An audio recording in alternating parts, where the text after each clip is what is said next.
Hello everyone, you all are very very welcome to आई10 explains. आप सबका आई10 explains में बहुत बहुत स्वागत है। तो जैसा कि आपको पता है, कोप्रो सीरीज चल रही है। मैंने आपके पास 4 वीडियोस अभी तक डाल दिए हैं, जहां पे 2 मैंने ऑर्गेनिक और 2 इनऑर्गेनिक केमिस्ट्री के वीडियोस डाले हैं।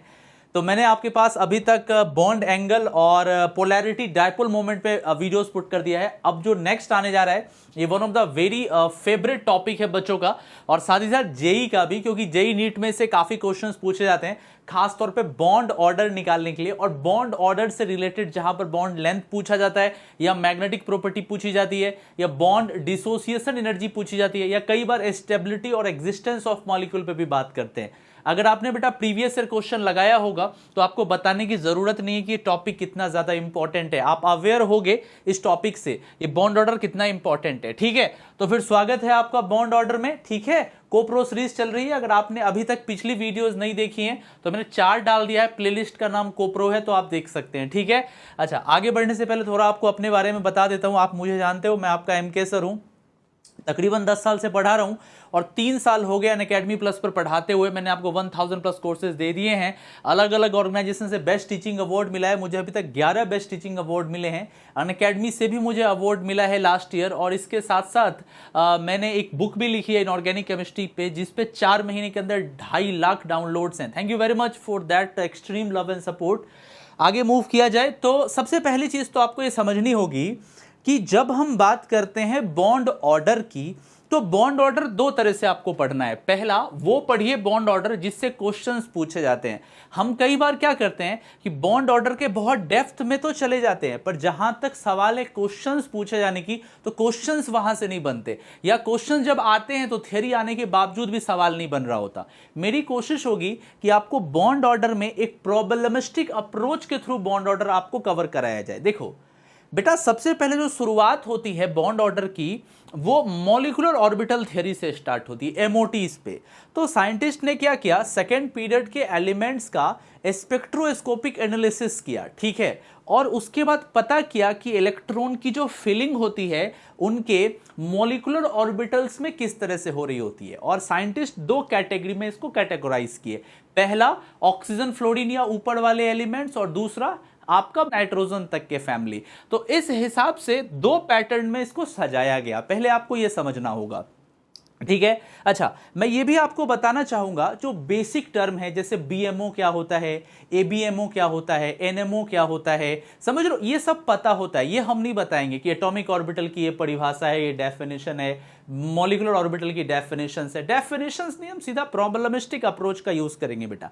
तो जैसा कि मैंने आपको बोला, देखिए वही सेम चीज है कि कुछ एक्सपेरिमेंटली चेक किए गए स्पेक्ट्रोस्कोपिक डेटा से जब हम होमोन्यूक्लियर डायटोमिक मॉलिक्यूल्स लिए, किसका, सेकेंड पीरियड का। ठीक है, अब आपको पता है कि सेकेंड वाले रो में जो पीरियोडिक टेबल के एलिमेंट्स हैं, यही आपके सिलेबस के अंदर है। तो 2 तरह से कैटेगराइज हुआ। पहला, ऑक्सीजन और फ्लोरीन, मतलब हम बात कर रहे हैं 14 के ऊपर वाले। तो उसमें एक छोटा सा फर्क क्या देखोगे आप, कि पहले तो सिग्मा 1s, ठीक है, sigma star 1s, sigma 2s, sigma star 2s। अब जो यहां पे जो सिग्मा 2pz है ना, इसकी एनर्जी पाई 2px, पाई 2py, एबीएमओ को छोड़ दीजिए, इनसे कम है। लेकिन जब यही चीज हम बात कर रहे होंगे छोटे साइज में, जैसे कि बेरिलियम, बोरॉन, कार्बन, नाइट्रोजन, तो उस कंडीशंस में इसकी एनर्जी जो है वो बढ़ के ये बीच में आ जाएगी। देखिए, ये यहां पे रह गया है, ये यहां पे रह गया है, और सिग्मा 2pz बीच में पुट हो गई है। बाकी चीजें उसी तरीके से, स्टार 2pz सेम है। तो ये 2 पैटर्न है। अब सवाल आता है कि सर क्या हमको ये रटना पड़ेगा क्या? ये तो हम समझ गए कि यहां पे सिग्मा 2pz पहले है और यहां पे इन दोनों के बीच में पुट हो गया है, तो अभी अभी आपके दिमाग में आ गया। लेकिन मैं बोलूं ना, आपको इसकी भी जरूरत नहीं पड़ेगी सवाल बनाने के लिए। फिर भी चूंकि मैं थ्योरी पढ़ा रहा हूं, तो आपको ये दोनों का दोनों बोलूंगा, एक बार लिख के इसको ट्राई कर लेना। कई बार बच्चे क्या करते हैं, इसके अंदर कब, क्यों, कहां, कैसे ढूंढने की बहुत कोशिश करते हैं, जो लास्ट 43 ईयर्स में ना तो जेई में पूछा गया, ना नीट में पूछा गया, ना पूछा जाएगा कभी, राइट। तो आप इन दोनों चीजों को दिमाग में जरूर रखिएगा। ठीक है, अब मैं आपको दिखाता हूं इनकी मिक्सिंग कैसे होती है। मिक्सिंग का क्या मतलब है कि जब एटॉमिक ऑर्बिटल आपस में कंबाइन हो रहे होंगे तो ये मॉलिक्यूलर ऑर्बिटल का फॉर्मेशन करेंगे। अब इसकी फीलिंग कैसे हो रही होगी अपन इसको देखेंगे, ये भरेगा कैसे। देखिए, तो सबसे पहला मैं आपको दिखा रहा हूं, जैसे एग्जांपल के तौर पे आपको पता है कि जब हम दो इलेक्ट्रॉन को वेव के जैसा मानेंगे और दोनों इलेक्ट्रॉन्स के बीच में इंटरफेरेंस होगी तो दो पॉसिबिलिटी हो सकती है, या तो ये कंस्ट्रक्टिव वे में हो या हो सकता है कि ये डिस्ट्रक्टिव वे में हो। दो ही पॉसिबिलिटीज हैं। जब दो इलेक्ट्रॉन कंस्ट्रक्टिव वे में मिल रहे होंगे तो ये बीएमओ का फॉर्मेशन करेंगे, जिनकी एनर्जी जो होगी वो पेरेंट एटॉमिक ऑर्बिटल से कम होगी। और जब ये दोनों डिस्ट्रक्टिव वे में मिल रहे होंगे तब ये जो ऑर्बिटल का फॉर्मेशन करेंगे उनकी एनर्जी जो होगी मॉलिक्यूलर ऑर्बिटल्स की पेरेंट एटॉमिक ऑर्बिटल से ज्यादा होगी। देखिए यहां सिग्मा 1s सिग्मा 1s दोनों का ऑपोजिट स्पिन है, दोनों के दोनों मिले सिग्मा 1s का फॉर्मेशन किया, राइट। अब देखिए जब इन दोनों के बीच में डिस्ट्रक्टिव इंटरफेरेंस होता, ओवरलैपिंग होती, इंटरमिक्सिंग होती, तब हमारे पास मॉलिक्यूलर ऑर्बिटल बनता सिग्मा स्टार 1s। इसको बोलते हैं एंटी बॉन्डिंग मॉलिक्यूलर ऑर्बिटल, इसको बोलते हैं बॉन्डिंग मॉलिक्यूलर ऑर्बिटल। समझ रहे हो? आपको मेरी बात समझ में आ रही है? तो ये जो होती है इनके पेरेंट एटॉमिक ऑर्बिटल से लोअर इन एनर्जी होती है, ये ऊपर एनर्जी में जा रही होती है। अब देखो यहां जब हम सिग्मा एस के मिलने की बात कर रहे हैं तो ये बॉन्डिंग सिग्मा मॉलिक्यूलर ऑर्बिटल बना रहा है, क्योंकि आपको पता है कि जब एस एस कंबाइन होते हैं तो सिग्मा बॉन्ड ही बनता है। एस एस का साइड वाइज ओवरलैपिंग नहीं होता, इनका हमेशा हेड ऑन या एक्सियल ओवरलैपिंग होता है। ये मिलके सिग्मा 1s बनाए और यहां पर जब डिस्ट्रक्टिव हुआ तो anti bonding sigma molecular orbital है। दोनों मॉलिक्यूलर ऑर्बिटल को देख के ही आप समझ रहे हो स्टेबिलिटी इसकी ग्रेटर है, इसकी स्टेबिलिटी कम है, ठीक है। ये तो पहली चीज हुई। और कुछ मिक्स करके देखें। अब देखिए जब हम 2p को मिलाएंगे ना तो देखो यहां पर भी कुछ बड़े इंपॉर्टेंट केसेस है। पहला, मान लीजिए कि pz इलेक्ट्रॉन्स का हम हेड ऑन ओवरलैपिंग कर रहे हैं, तो जब हेड ऑन ओवरलैपिंग हो रहा होगा बेटा तब बन रहा होगा क्या? Sigma bond, right. आपको मेरी बात समझ में आ रही है? देखिए यहां पे जब कंस्ट्रक्टिव हुआ तो सिग्मा 2pz बना है, राइट। ये दिखा रहा है किसको? लोअर इन एनर्जी है पेरेंट से, ये बीएमओ को दिखा रहा है। अगर इलेक्ट्रॉन्स अपन ऊपर ले जाएंगे तो ये एबीएमओस को दिखाएगा। देखिए ये बीएमओस है, ये एबीएमओस है, जस्ट समझना है आपको, दैट्स ऑल। इससे क्वेश्चंस नहीं पूछे जाएंगे, अभी मैं बताऊंगा क्वेश्चंस कैसे दिखेंगे। नेक्स्ट पे आइए। अच्छा, अब इसी तरीके से मान लीजिए कि मैं सिग्मा ना बना के पाई बनाने की कोशिश कर रहा हूं। अब यहां क्या हो रहा होगा, जो ये 2px है और ये हमारा 2px है, अब ये दोनों के दोनों जो हैं आपस में जब कंस्ट्रक्टिव वे में इंटरमिक्स करेंगे तो देखिए ये क्या बना रहे हैं? पाई 2px बना रहे हैं। मतलब ओवरलैपिंग कैसी हुई है? साइड वाइज ओवरलैपिंग हुई है। साइड वाइज हुई, देखिएगा ये बीएमओ आया, और अब यहां पर देखिएगा डिस्ट्रक्टिव हुई है, एनर्जी बढ़ गई है, पाई स्टार 2px आ रहा है। आप मेरी बात समझ रहे हो? तो ये पाई के बॉन्डिंग को मैंने समझा दिया, क्लियर है? ये जेई में नहीं आएगा, जस्ट जान लो, जानकारी के लिए। अच्छा अब देखो, अब आता है तो फिर इसका यूज करके हम बॉन्ड ऑर्डर कैसे दे सकते हैं। तो बेटा बॉन्ड ऑर्डर जो होता है ना वो किसी भी होमोन्यूक्लियर डायटॉमिक स्पीसीज के स्टेबिलिटी को एक्सप्लेन करता है, उसके एग्जिस्टेंस को एक्सप्लेन करता है, उसके बॉन्ड लेंथ को एक्सप्लेन करता है और सिमिलर फिजिकल प्रॉपर्टीज को एक्सप्लेन करता है। और ये जो दिया जाता है ना, ये हाफ दिया जाता है NB Na के डिफरेंस का। मतलब 1/2 NB माइनस Na जो होगा ना बेटा, अपन इसको बोल रहे होंगे क्या? बॉन्ड ऑर्डर बोल रहे होंगे, राइट। समझ में आ रही है बात? हाँ, बॉन्ड ऑर्डर जो तुम्हारा होगा ना वो जनरली 0 के ऊपर होगा। अगर बॉन्ड ऑर्डर 0 या 0 के नीचे चला जाता है तो आप समझ जाइए कि वो मॉलिक्यूल जो है वो आपका एग्जिस्ट नहीं कर रहा होगा। और अगर बॉन्ड ऑर्डर आपका 1 आता है तो इसका मतलब है कि सिंगल बॉन्ड है, 2 आता है तो इसका मतलब है डबल बॉन्ड है, 3 आता है तो इसका मतलब ट्रिपल बॉन्ड है। अब जब कभी भी आपका बॉन्ड ऑर्डर 2 आए तो इसका मतलब ये नहीं है बेटा कि दोनों के दोनों मतलब सिग्मा या दोनों के दोनों पाई या दोनों के दोनों अलग अलग आएंगे। जनरली बॉन्ड ऑर्डर 2 का मतलब एक सिग्मा एक पाई होता है, लेकिन आप जैसे देख लीजिए C2 मॉलिक्यूल के अंदर दोनों के दोनों पाई हैं, है ना। मैं अभी दिखाऊंगा कैसे। तो ट्रिपल बॉन्ड का मतलब होता है एक सिग्मा और 2 पाई, आप जानते हो, ठीक है। अच्छा, अगर बॉन्ड ऑर्डर मैं निकाल लेता हूं, बॉन्ड ऑर्डर जितना ज्यादा होगा बॉन्ड उतना छोटा और मजबूत होगा, और अगर आपका बॉन्ड ऑर्डर कम होगा तो ऑटोमेटिकली अनस्टेबिलिटी आनी स्टार्ट हो जाएगी, बॉन्ड को तोड़ना आसान होगा। पॉइंट नंबर 1, ठीक है। यही रीजन है कि N2 का बॉन्ड ऑर्डर 3 है, बड़े स्टेबल होते हैं। CO का बॉन्ड ऑर्डर 3 है, बड़े स्टेबल होते हैं। मेरी बात समझ रहे हो? अच्छा, कई बार क्या होता है कि बॉन्ड ऑर्डर सेम आ जाता है, जैसे कि मान लो दो स्पेसीज X और Y हैं, X2 Y2 हैं, दोनों का बॉन्ड ऑर्डर 2.5 है। अब हमको अगर चेक करना हो कि दोनों में से ज्यादा स्टेबल कौन है, तो हम देखेंगे कि किसके BMO में ज्यादा इलेक्ट्रॉन है और ABMO में कम इलेक्ट्रॉन है। अगर ABMO में, सुनना ध्यान से, अगर एंटी बॉन्डिंग मॉलिक्यूलर ऑर्बिटल्स में नंबर ऑफ इलेक्ट्रॉन्स बढ़ने लगेंगे ना, ऑब्वियस सी बात है, जब आप हाई एनर्जी प्रोफाइल के मॉलिक्यूलर ऑर्बिटल्स में इलेक्ट्रॉन्स को पुट कीजिएगा तो वो अनस्टेबिलिटी क्रिएट करेगा। तो मैंने बहुत सारी बातें बोली है, मैं बोल रहा हूं, आप लोग इसको लिखते जाइएगा, ठीक है? समझ में आ रही बात? अच्छा, बॉन्ड ऑर्डर का ज्यादा होना बॉन्ड लेंथ के कम होने को दिखाता है, मतलब इनवर्सली प्रोपोर्शनल है। बॉन्ड ऑर्डर का ज्यादा होना बॉन्ड डिसोसिएशन एनर्जी को दिखाता है कि ज्यादा है, जितना ज्यादा बॉन्ड ऑर्डर उतना मजबूत बॉन्ड। यही चीज यहां पे लिखी हुई है। तो मैंने आपको बॉन्ड ऑर्डर बता दिया, नेचर ऑफ द बॉन्ड बता दिया, बॉन्ड लेंथ बता दिया, लास्ट है मैग्नेटिक नेचर। बेटा देखो, जब तुम इलेक्ट्रॉन्स को फिल करोगे मॉलिक्यूलर ऑर्बिटल्स में और अगर तुमको लगता है कि इलेक्ट्रॉन्स BMOs में या ABMOs में अनपेयर्ड बच गए हैं, तो आप समझ जाइए इस बात को कि वो molecule due to that unpaired electron वो पैरामैग्नेटिक होगा और हो सकता है कि वो कलरफुल हो।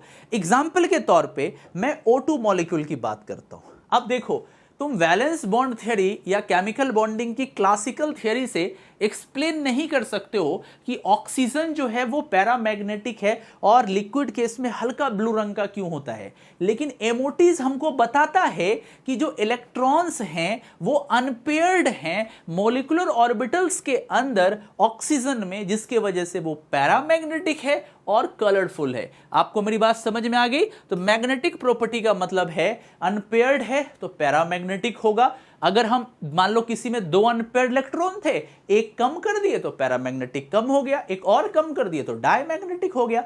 समझ में आई बात आपको? मैग्नेटिक प्रॉपर्टी के साथ ये कैसे रिलेट करता है, ये थ्योरेटिकल पार्ट समझ गए ना? ठीक है, अब एप्लीकेशन दिखाते हैं आपको। अब देखिए, अब जैसे कि मान लीजिए कि हम एक हाइड्रोजन मॉलिक्यूल की बात करेंगे H2 की, तो कितने इलेक्ट्रॉन है? हाइड्रोजन के एटॉमिक ऑर्बिटल में 1s1 एक है, H2 मतलब 1s का स्क्वायर, दो इलेक्ट्रॉन्स आपके पास है, तो सिग्मा 1s का स्क्वायर कर देंगे।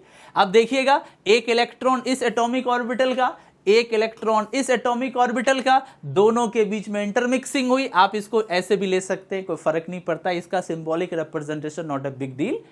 जब ये मिलेंगे तो एक एक इलेक्ट्रॉन मिल गए और आपको पता है पहले लोअर में जाएंगे, लोअर यहां पे BMOs है, तो BMO में कितने इलेक्ट्रॉन हो गए? 2 इलेक्ट्रॉन हो गए। और ABMO में इलेक्ट्रॉन ही नहीं है, एक एक दो यहीं चले गए, तो बॉन्ड ऑर्डर कितना हो गया? 1/2 हो गया, NB माइनस NA। देखिए 1/2, NB में 2 इलेक्ट्रॉन है, माइनस यहां से 0, तो बॉन्ड ऑर्डर 1 आ गया। 1 का मतलब क्या हुआ? Single bond. तो ये हाइड्रोजन जो है HH इस तरीके से नजर आएगा। ये तो एक छोटा सा एग्जाम्पल दिए, इसमें कोई भी देखिए मॉलिक्यूलर ऑर्बिटल में अनपेयर्ड इलेक्ट्रॉन नहीं है। दिस इज द रीजन कि जो हमारा हाइड्रोजन होगा ये डायमैग्नेटिक होगा। ये क्या होगा जी? डायमैग्नेटिक होगा। ठीक है, समझ में आती बात? पहला एग्जाम्पल, आसान एग्जाम्पल। दूसरा लीजिए, हीलियम। मान लीजिए कि मैं चेक करना चाहता हूं कि अपना हीलियम 2 नाम का कोई चीज होता होगा। एमओटी बता सकता है कि होता होगा या नहीं होता होगा। हीलियम में कितने इलेक्ट्रॉन? हाइड्रोजन हीलियम 2, तो He2 में कितने हो गए? 4। मिक्स कीजिए, 2-2 को लाइए। पहले 2-2 मिक्स होंगे तो एक एक इलेक्ट्रॉन मिक्स हुए, पहले गए लोअर एनर्जी प्रोफाइल वाले ऑर्बिटल्स में जो कि बॉन्डिंग है, बचे हुए 2 इलेक्ट्रॉन हायर एनर्जी में चले गए जो कि एंटी बॉन्डिंग है। तो पहले सिग्मा 1s फिर सिग्मा स्टार 1s, अभी मैंने पहली स्लाइड में ही पैटर्न बताया है। तो 2 चले गए किसमें? BMO में, और 2 चले गए ABMO में। तो 1/2 NB माइनस NA, 2 - 2 0, तो इसका क्या हो गया? बॉन्ड ऑर्डर 0 आ गया। और मैंने शुरुआत में ही बताया कि अगर बॉन्ड ऑर्डर 0 आ जाता है तो वो मॉलिक्यूल एग्जिस्ट नहीं करती है, वो स्पीसीज एग्जिस्ट नहीं करती है। यही रीजन है कि हीलियम 2 एग्जिस्ट नहीं करता है। देख लीजिए, यही चीज आपको है। अच्छा, अब कुछ और बताते हैं। जैसे कि मान लीजिए एक बड़ा फेमस सा क्वेश्चन है कि अगर हम सोचे कि Li2 नाम का कोई चीज होता होगा क्या? आओ चेक करके देखिए। हाइड्रोजन हीलियम लिथियम 3 3 दूना 6, 6 इलेक्ट्रॉन की अपने को सोचनी है। कैसे भरेंगे? पहले सिग्मा 1s2 में जाएगा, फिर सिग्मा स्टार 1s2 में जाएगा और फिर सिग्मा 2s2 में जाएगा। अब देख लीजिए, इसके में 2 यहां से 2 यहां से 4 हो गए Nb में, ठीक है, और 2 हो गए Na में। माइनस कर दीजिएगा, 1/2 4 - 2 = 1। इसका मतलब है कि अगर मान लीजिए Li2 नाम की स्पेसीज है जो कि एग्जिस्ट करती होगी, तो वो सिंगल बॉन्डेड स्पेसीज होगी जहां लिथियम लिथियम के बीच में सिंगल बॉन्ड होंगे। और देखिए कोई भी इलेक्ट्रॉन यहां पे आपका क्या है बताइएगा? अनपेयर्ड इलेक्ट्रॉन नहीं है, इसीलिए ये मॉलिक्यूल पूरी तरीके से डायमैग्नेटिक होगा, मैग्नेटिक फील्ड में डेविएशन नहीं दिखाएगा। तो Li2 के साथ ये केस नजर आता है। समझ रहे हो तुम छोटे छोटे मॉलिक्यूल को? ऊपर चलो, बेरिलियम की बात करें, हाइड्रोजन, हीलियम, लिथियम, बेरिलियम। तो अभी बेरिलियम आ गया 4 पे, तो 4 दूना 8 हो गए। तो पहले गया sigma 1s2, sigma star 1s2, sigma 2s2, sigma star 2s2। अब देखिए बीएमओ में 2 4 इलेक्ट्रॉन और एबीएमओ में भी 2 4 इलेक्ट्रॉन। मैं ट्रिक भी बताऊंगा, क्वेश्चन आने दो। तो NVNA 0 हो गया, तो ये Be2 स्टेबल मॉलिक्यूल नहीं माना जाएगा। तो और साथ ही साथ ये आपका एग्जिस्ट भी नहीं करेगा ऐसी कोई चीज, इसीलिए He2 या Be2 टाइप की चीज जो होती है वो क्या होती है? नॉट स्टेबल केमिकल स्पीसीज होती है। अब आइए बोरॉन में, बड़ा फेमस सा सवाल है। अब देखो बोरॉन 5 हुआ, एटॉमिक नंबर 5, इसके पास प्रोटॉन 5 इलेक्ट्रॉन है।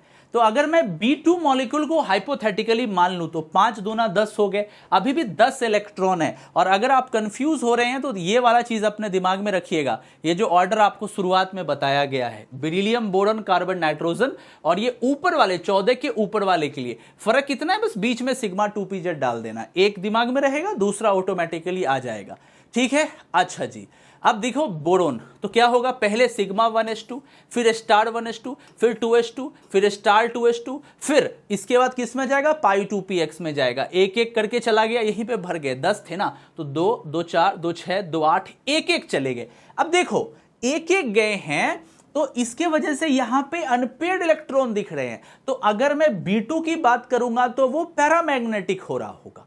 अच्छा, अब अगर मैं इसमें से चेक करूं कि बॉन्डिंग में कितने गए, तो देखिएगा 2 2 4 और 2 6, 6 गए NB में और 4 गए Na में। तो 1/2 6 - 4 = 1, मतलब बॉन्ड ऑर्डर जो आ गया वो 1 आ गया। BB के बीच में सिंगल बॉन्ड हो सकती है अगर ये एग्जिस्ट करता है, और ये पैरामैग्नेटिक हो सकता है, और ये भी हो सकता है कि गैसियस फेज में ये हमको कलर्ड भी दिखे। समझ में आ रही है बात? तो अगर मान लो कभी भी ये गैस फेज में नजर आएगा तो ये मैग्नेटिक फील्ड में डिफ्लेक्शंस दिखाएगा, मैग्नेटिक फील्ड में ये मूव करती हुई गैस नजर आएगी स्ट्रॉन्ग मैग्नेटिक फील्ड में। और अगर कुछ खास स्पेक्ट्रम की बात करें तो ये रंगीन भी नजर आ सकता है, राइट? तो ये हुआ बोरोन। अच्छा, अब आता है सबसे इंटरेस्टिंग, कार्बन। देखो कार्बन में क्या होता है कि कार्बन का एटॉमिक नंबर 6 है, 6 इलेक्ट्रॉन है। तो C2 मॉलिक्यूल को अगर मैं सोचूं तो 6 दूना 12 हो गए। अभी भी ये क्या चल रहे हैं? 14 के नीचे ही रह रहे हैं, है ना? तो अब 12 में भरिए इलेक्ट्रॉन को, तो पहले सिग्मा 1s2 स्टार, फिर 2s, फिर स्टार, फिर देखो तो 2 4 6 8। अब क्या हो रहा होगा? 2 करके बढ़ रहा होगा, यहां से 10, यहां से 12। अब देखो टोटल मिला के 2 2 4 2 6 2 8, 8 हो गए NB में और 4 हो गए Na में। तो 8 - 4 का आधा कर दीजिए 2। अब देखो देखने वाली बात यह है कि सारे के सारे जो हैं वो पेयर्ड हैं, लेकिन यहां पे जो इलेक्ट्रॉन आपके पास पाई वाले बच रहे हैं वो 2 हैं। इसी वजह से चौंकाने वाली चीज दिखती है कि C+C में ये भी पाई है और ये भी पाई है। तो इस बात को दिमाग में रखिएगा, ठीक है? और चूंकि C2 मॉलिक्यूल में कोई भी अनपेयर्ड इलेक्ट्रॉन नहीं है, इसीलिए C2 आपका बेटा कैसा है? डायमैग्नेटिक है। समझ में आ रही बात? So this is diamagnetic, and साथ ही साथ ये 2 पाई बॉन्ड को रखता है, इसमें कोई सिग्मा बॉन्ड नहीं पाया जाता है। आपको बात समझ में आ गई? ये भी बड़े हाई एनर्जी प्रोफाइल के स्पीसीज है। अच्छा, अब आता है नाइट्रोजन, जिससे सबसे ज्यादा जेईई में नीट में क्वेश्चन पूछा गया है। सबसे पहली चीज तो मैं आपको यहां बताना चाहूंगा, जब अपन 14 की बात कर रहे हैं तो इलेक्ट्रॉन को फिल करना स्टार्ट करेंगे N2 में। अब देखिए आपको थोड़ा सा कंफ्यूज नहीं होना है। देखिए मैंने यहां जस्ट बताया है कि यहां पे ऑक्सीजन फ्लोरीन का केस ये नजर आता है, और अगर मैं बात करूं नाइट्रोजन कार्बन का केस ये वाला नजर आता है। देखो पहले यहां से 2px पाई में जाएगा, फिर सिग्मा 2pz आएगा। तो देखो उस चीज को कंफ्यूज मत होना। तो अब मैं नाइट्रोजन में दिखा रहा हूं, पहले 1s2 स्टार 2s2 फिर स्टार, फिर जाएगा पाई 2px पाई 2p 2 2 4। अब बच गए तुम्हारे पास कितने, 2 इलेक्ट्रॉन, 12 यहां तक हो गए, वो सिग्मा 2pz में आएगा। देखिए वही मिक्सिंग मैंने दिखाई है, 2p की मिक्सिंग हुई है, 3 इलेक्ट्रॉन आए हैं। पहले यहां जाके गए 2px 2py में, उसके ऊपर चले आइए, उसके ऊपर क्या है सिग्मा 2pz है, 2pz में चले गए, इलेक्ट्रॉन बचे ही नहीं, 6 इधर से 3 आए 6, 2 2 4 2 6, ये खाली है ये खाली है, ठीक है। ये तो अंदर वाला 2s है, इसको छोड़ दीजिए। तो अब क्या पता चल रहा है कि अगर मैं बॉन्ड ऑर्डर की बात करता हूं Nb माइनस Na से, तो देखिएगा हमारे पास कितने हो गए, 10 इलेक्ट्रॉन हो गए Nb में, और हमारे पास Na में कितने हो गए, जी हां 4 इलेक्ट्रॉन हो गए। 2 हो गए सिग्मा स्टार 2s2 में और सिग्मा स्टार 1s2 में। देखिए 2 यहां से और 2 यहां से 4, तो 1/2 10 - 4 इज इक्वल टू 3। मतलब बेटा इसका जो बॉन्ड ऑर्डर आएगा वो 3 आएगा, जिसमें 1 सिग्मा बॉन्ड और 2 पाई बॉन्ड होंगे। बॉन्ड ऑर्डर 3 का मतलब है ये हाईली स्टेबल मॉलिक्यूल होगी। साथ ही साथ मैं ये भी आपको बता सकता हूं कि ये मॉलिक्यूल डायमैग्नेटिक होगी, क्योंकि आप देखिए कोई भी अनपेयर्ड इलेक्ट्रॉन नहीं है, सारे के सारे पेयर्ड है, और ये बचे हुए इलेक्ट्रॉन्स जो है वेकेंट ऑर्बिटल्स हैं, ठीक है। इसमें कोई कुछ इलेक्ट्रॉन्स पुट ही नहीं हुए। तो ये नाइट्रोजन की सिंपल सी बात थी।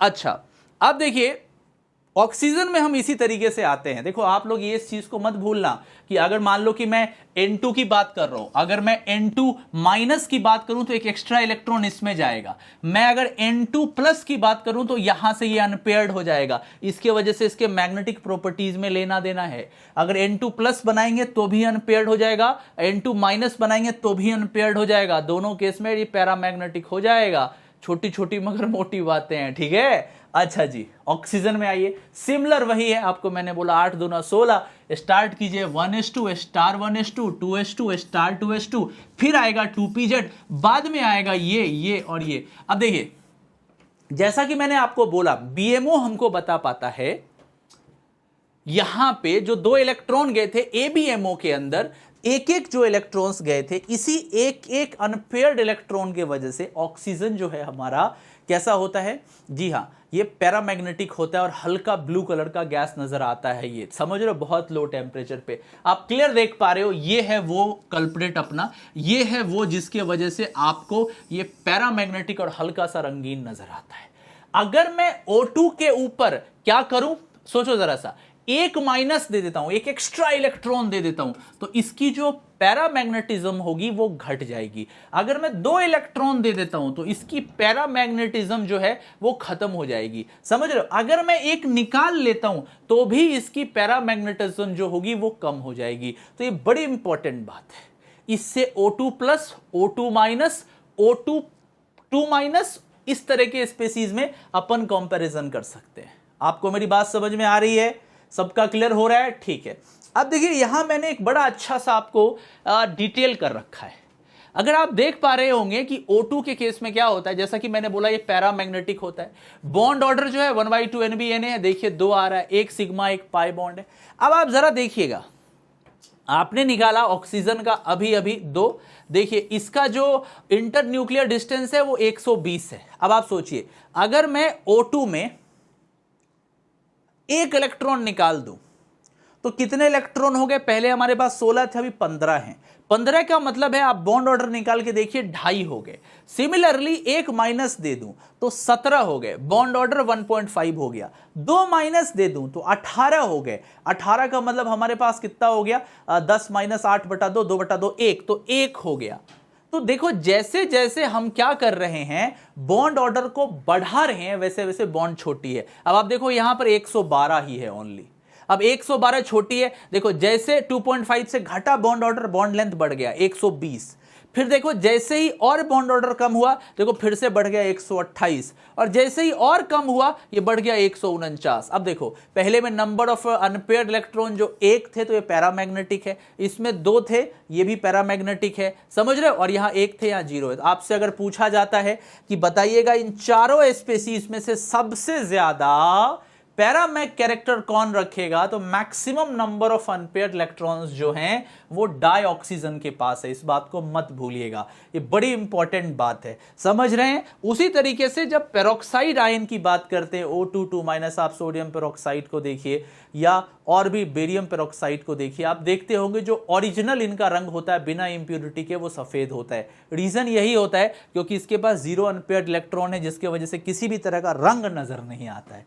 यहां तक सारे बच्चों का क्लियर है, कोई दिक्कत नहीं होना चाहिए, यहां सब कुछ मैंने लिख रखा है, ठीक है। अच्छा अब आइए फ्लोरीन में, ये भी बड़ा इंपॉर्टेंट है। फ्लोरीन में आपके पास टोटल मिला के 18 हो गया। अभी जस्ट मैंने आपको बता रखा है, वही सेम चीज यहां पे लिखी हुई है। देखिए यहां पे sigma 1s star 2s star 2pz, फिर यहां से नॉर्मल, फिर यहां से स्टार वाला आ गया।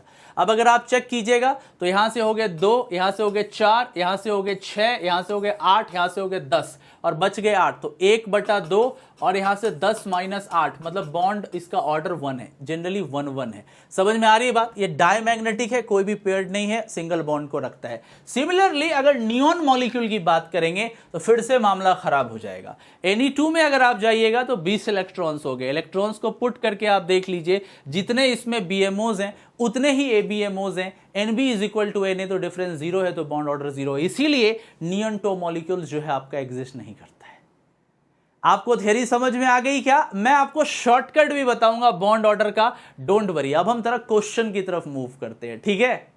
मैं आपको थ्योरी बता दिया, अभी प्रॉब्लम पे बात करेंगे, ठीक है। चलिए ओके गाइस, फर्स्ट क्वेश्चन की तरफ आते हैं। बोला गया है कि correct order of bond energy क्या होगा। तो जैसा कि आपको पता है बॉन्ड एनर्जी बॉन्ड ऑर्डर के साथ रिलेट करता है, जितना ज्यादा बॉन्ड ऑर्डर उतनी ज्यादा बॉन्ड एनर्जी। तो सबसे पहले अपन चेक करते हैं इन 4 स्पीसीज में। तो N2 के पास देखिए कितने इलेक्ट्रॉन है, 14 इलेक्ट्रॉन हो गए, ठीक है। N2 पॉजिटिव के पास हम चले आते हैं, एक कम कर दीजिए, 13 इलेक्ट्रॉन हो गए। N2 माइनस के पास चले आते हैं, एक इलेक्ट्रॉन ज्यादा कर दीजिए, 15 इलेक्ट्रॉन हो गए। N2 2 माइनस के साथ आ जाते हैं, ठीक है, तो 14 2 16 इलेक्ट्रॉन हो गए, ठीक है। 14 इलेक्ट्रॉन का मतलब बॉन्ड ऑर्डर 3 हुआ और 16 का मतलब बॉन्ड ऑर्डर 2 हुआ। अब आप बोल रहे थे इसका एक ट्रिक भी है, जी हाँ एक ट्रिक है। देखिए बॉन्ड ऑर्डर = 3 - 0.5 n। आपको क्या करना है ना, पहले n चेक करना है कि 14 से कितना डिफरेंस है। n = डिफरेंस फ्रॉम 14, 14 से कितना अंतर आपको देखने को मिलेगा। तो देखो यहां से 14 से एक अंतर है, तो आप एक रख दीजिए, मैग्नीट्यूड लेना है, ऊपर नीचे नहीं देखना। तो ये 3 - 0.5 हो गया 2.5, तो इसका बॉन्ड ऑर्डर 2.5 है। इसी तरीके से 14 से डिफरेंस 1 है, इसका भी बॉन्ड ऑर्डर 2.5 आएगा। तो हमको ये समझ में आ गया कि मैक्सिमम जो होगा वो N2 का होगा, इसका होगा मैक्सिमम क्योंकि बॉन्ड ऑर्डर सबसे ज्यादा है, और इसका होगा मिनिमम क्योंकि सबसे कम है। अब रही बात N2 पॉजिटिव और N2 नेगेटिव में कैसे कंपेयर करेंगे। अब जरा सा दिमाग पे जोर डालिए, मैंने क्या बोला था कि ABMO में ज्यादा इलेक्ट्रॉन रहने से अनस्टेबिलिटी आती है और कम रहने से स्टेबिलिटी आती है। अब चेक कीजिए कि जब हम एक एक्स्ट्रा इलेक्ट्रॉन डालेंगे N2 माइनस में या निकालेंगे तो कहां कहां इलेक्ट्रॉन क्या रहेगा। बैक आइए, अब बैक आइए नाइट्रोजन में। अब देखिए मैंने आपको बताया था ना, जस्ट मैंने आपको बताया था, अगर आपको याद हो। देखिए मैं आपको यहां फिर से समझा रहा हूं, लास्ट टाइम समझा रहा हूं, ध्यान से देखिएगा आप सब, है ना, मजेदार चीज है। जब N2 माइनस की अपन बात करेंगे तो एक इलेक्ट्रॉन अपन क्या कर रहे हैं बताइए जरा सा। यस, ABMO में भेज रहे हैं, तो extra electron anti bonding molecular orbital में जा रहे हैं, तो माइनस लगाने से अनस्टेबिलिटी आ रही है, जबकि अगर मैं कम करूं तो कम हो जा रहे हैं। मतलब अगर मैं स्टेबिलिटी की बात करूं तो N2 पॉजिटिव ज्यादा स्टेबल होगा N2 नेगेटिव से। रीजन क्या है, दोनों का बॉन्ड ऑर्डर तो सेम है 2.5, पर N2 पॉजिटिव में ABMO के इलेक्ट्रॉन्स कम हैं और N2 नेगेटिव में ABMOs में इलेक्ट्रॉन जा रहे हैं, जिससे अनस्टेबिलिटी आ रही है। आइए लौटते हैं क्वेश्चन पे। अब देखिए तो वही चीज है, यहां पे सबसे पहले 3 है, इन दोनों में से ज्यादा स्टेबल मैंने बताया N2 पॉजिटिव होगा, फिर N2 नेगेटिव और लास्ट में N2 minus. A is the correct answer.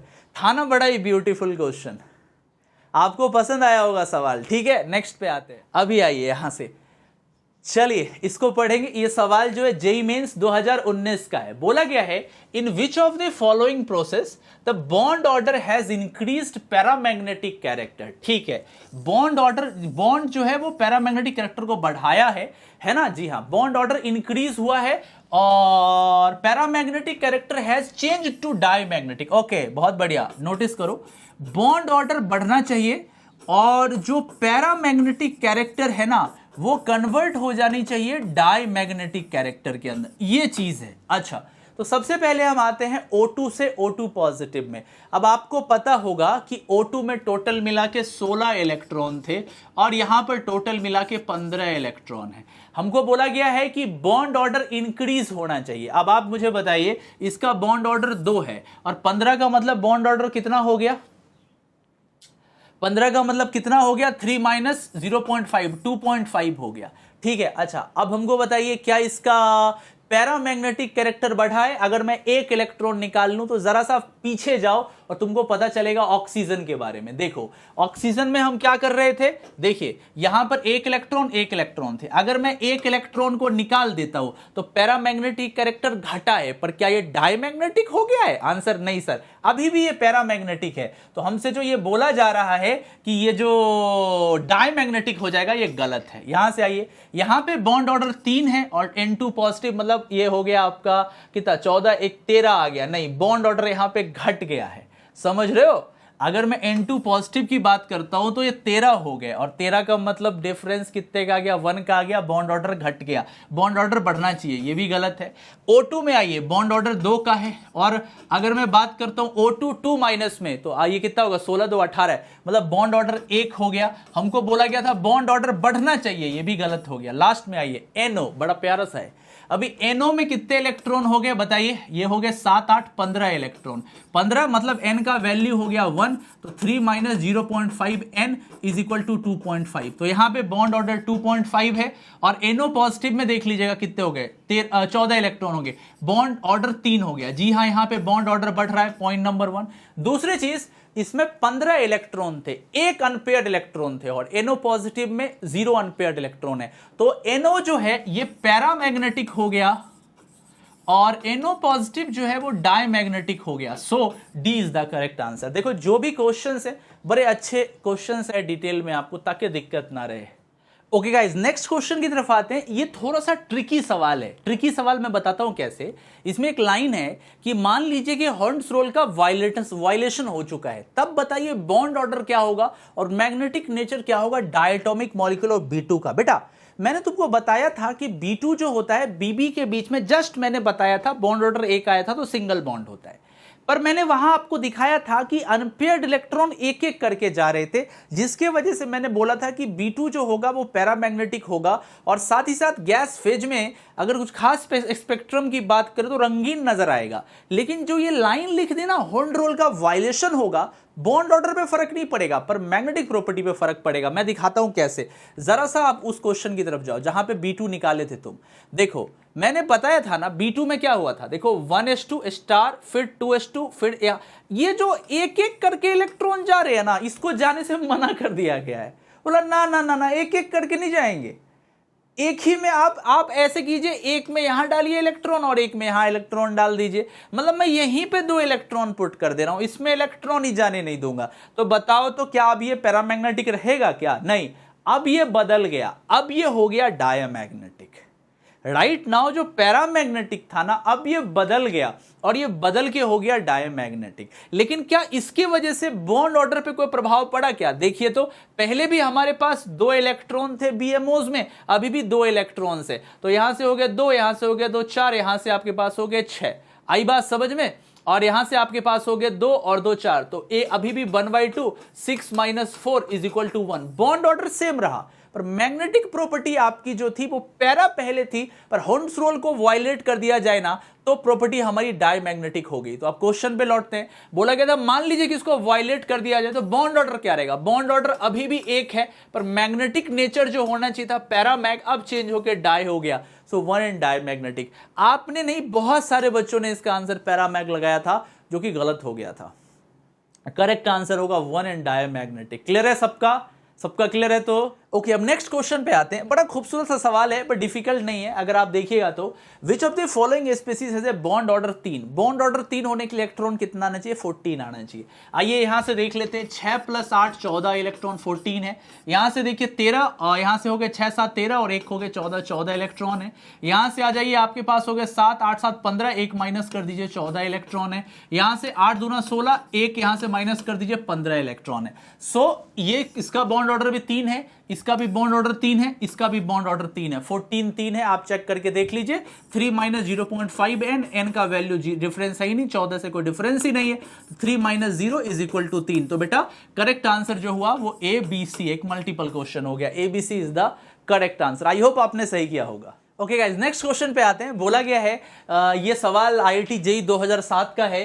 The species having bond order different from CO। CO से डिफरेंट बॉन्ड ऑर्डर किसका, ये बताइए।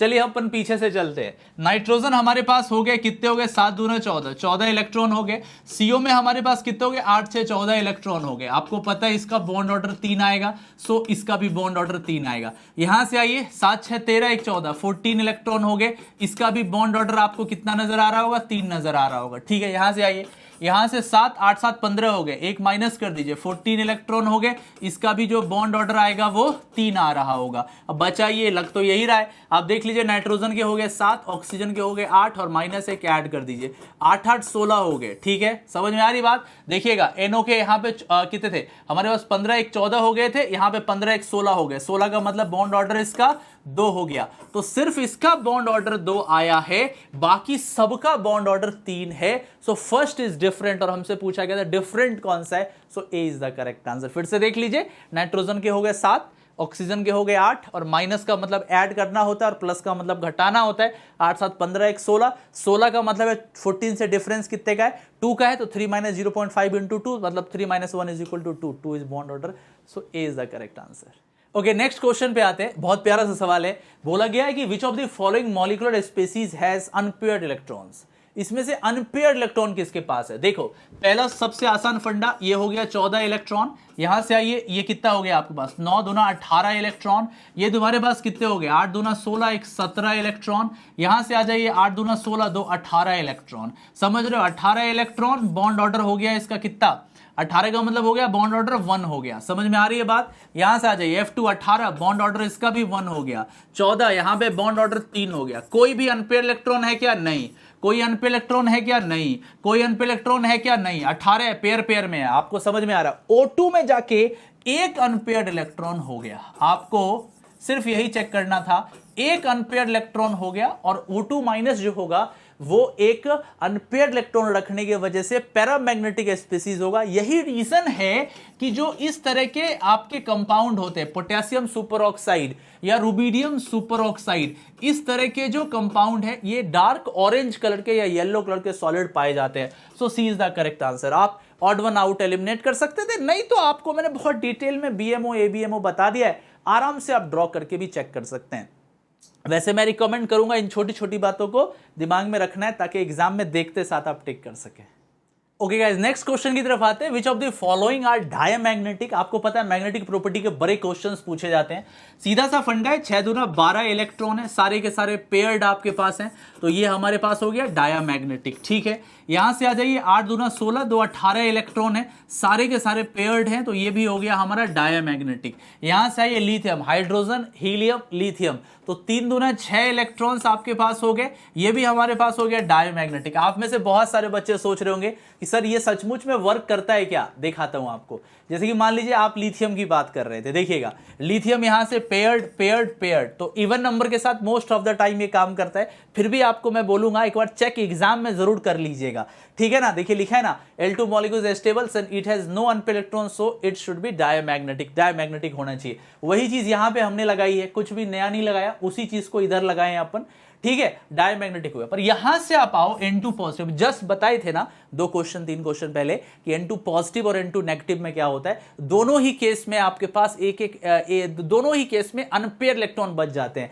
तो यहां से कितने हो गए? 7 दूना 14, 13 इलेक्ट्रॉन, और 13 इलेक्ट्रॉन का मतलब आप जानते हो ना क्या होता है? यस, 13 इलेक्ट्रॉन का मतलब हो गया ये पैरामैग्नेटिक होगा। सो डी को छोड़ दीजिए, ABC is the correct answer. मैं फिर से आपको एक बार N2 पॉजिटिव दिखाना चाहूंगा। देखिए N2 पॉजिटिव पे एक बार फिर से आते हैं। देखिए मैंने बोला था ना, जब हम N2 पॉजिटिव की बात करेंगे तो एक इलेक्ट्रॉन कम कर देंगे तो भी हमारे पास ये पैरामैग्नेटिक रहता है, और N2 नेगेटिव की बात करेंगे तो एक एक्स्ट्रा इलेक्ट्रॉन लगा देंगे तो भी हमारे पास ये क्या रहता है।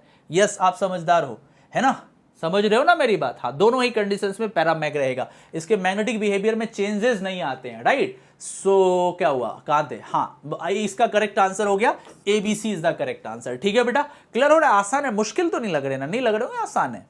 ओके गाइस, नेक्स्ट क्वेश्चन पे आते हैं। ये IIT JEE 2001 का सवाल है, ये भी बॉन्ड ऑर्डर से रिलेटेड है। बोला गया कि बताइए कॉमन फीचर्स क्या है इन तीनों के बीच में। सबसे पहला कॉमन फीचर तो आप देख के ही समझ रहे हो, इसमें भी 14 इलेक्ट्रॉन है, इसमें भी 14 इलेक्ट्रॉन है, इसमें भी 14 इलेक्ट्रॉन है। 14 इलेक्ट्रॉन होने की वजह से इनका बॉन्ड ऑर्डर 3 हो गया और ये आइसो इलेक्ट्रॉनिक हो गए। पहला तो एब्सोल्युटली करेक्ट है। फिर बोला bond order 3 weak field ligand, नहीं नहीं नहीं नहीं नहीं नहीं नहीं, ये कार्बन वाले लिगेंड है, कार्बन नाइट्रोजन वाले ligand most of the time आपको स्ट्रॉन्ग फील्ड लिगेंड के जैसे ही दिखेंगे। ठीक है, अच्छा, चार जगह रहता है या न्यूट्रल भी रहता है तो कार्बन स्ट्रॉन्ग में ही आता है।